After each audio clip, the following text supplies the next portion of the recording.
Hey everyone, welcome to Mid-Rock Crisis. Have you figured out why I'm calling it that yet? Do you want to know why I'm calling it that? No? Okay, let's talk about Styx. Just kidding. Meat Puppets, formed in 1980 in Phoenix, Arizona, a decade after Alice Cooper flew the coop. Chris and Kurt Kirkwood, guitar, bass, and vocals, and Derek Bostrom on drums. This band started as a long-hair hardcore band. Hardcore is a branch of punk that is similar to punk, but usually faster, louder, and less intelligible.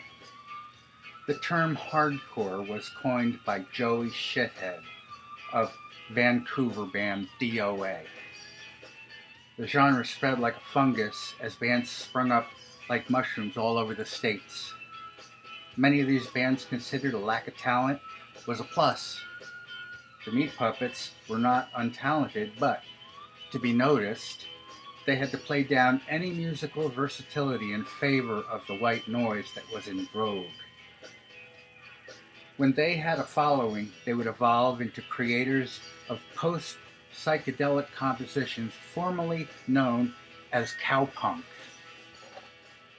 1984, the brothers Kirkwood observed that they were sick of the hardcore thing, but still liked to piss off their fans by opting for acid country rock.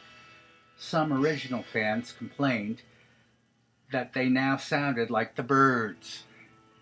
College radio stations broadcast the new, more friendly sound. Kurt's neo-realist paintings were submitted as sleeve art. The band left punk label SST and signed with London Records, same label as ZZ Top, whom they admired. First London album, Forbidden Places, is now an out-of-print collector's item. In the 80s, Kurt Cobain saw the Pups open for Black Flag.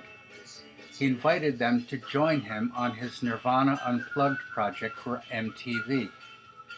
Lake of Fire track was covered, and this turned out to be Nirvana's last album, creating an expanded cult following for the Meat Puppets, which continues to this day.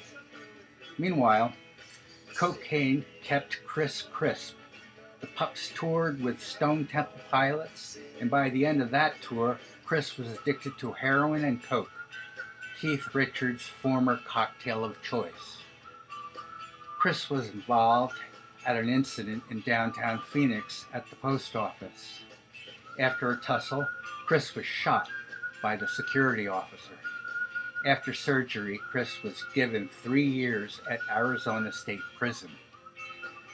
Now that's what I call a hiatus.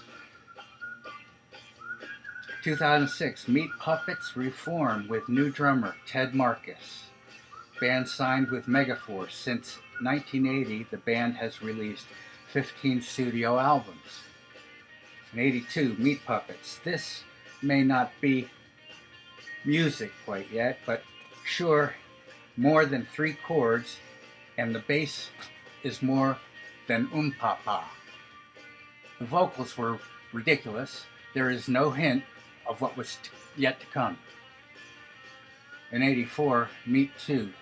So much more musical than the last one. Still rough around the edges, but you hope they'll keep some of that raw quality.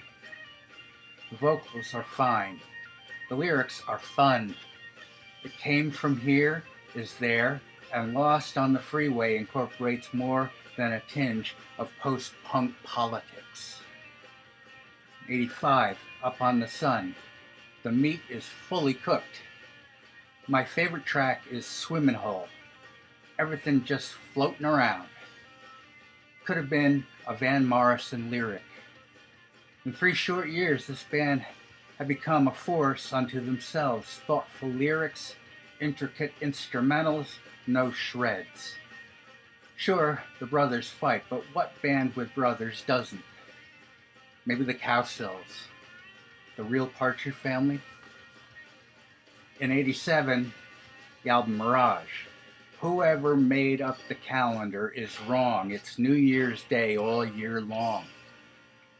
In '87, Huevos, my favorite Meat Puppers sleeve. A salute to ZZ Top, who the Pups have admired. Arizona being neighbors of the Lone Star State and all.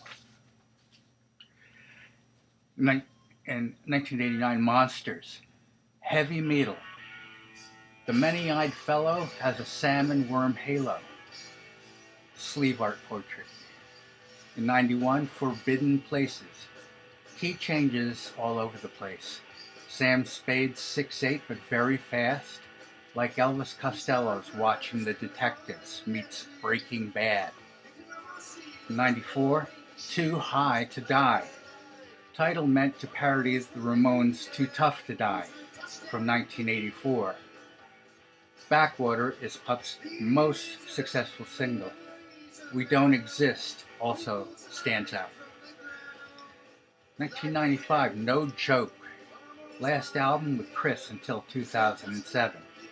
Derek Ostrom out till 2019. The label dropped the band. Taste of the Sun is the standout. In the year 2000, Golden Lies. New band members Kyle Ellison, guitar and vocals, Andrew Duplantis, bass vocals, Shandon Sam on drums. When Andrew left, the band split again. Kurt put out his first solo album, Snow.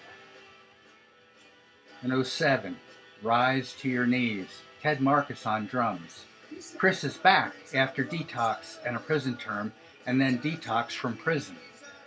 This album is lacking typical jangly guitars or speed slamming. It's more like Kurt's solo album, Snow. In '09, Sewn Together, Shandon Sam replaces Ted Marcus. Somewhat more aggressive than the previous album. 2011, Lollipop. Pups Not Pups, Hour of the Idiot, would be acceptable if it didn't remind me of that dumb Green Day song. 2013, Rat Farm. Message for Kurt. Chris was right about putting a prog thing in the middle. This album is very groovy.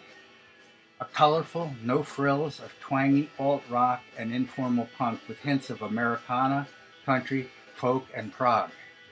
As critics describe the Pups at this time, no. Their first album is the only punk. No frills might mean lean and austere. No hints? No. They are Americana in the 21st century. Down song looks at childhood, a libretto at which Kurt has excelled. Again, is the strongest song, primarily due to its melodic quality.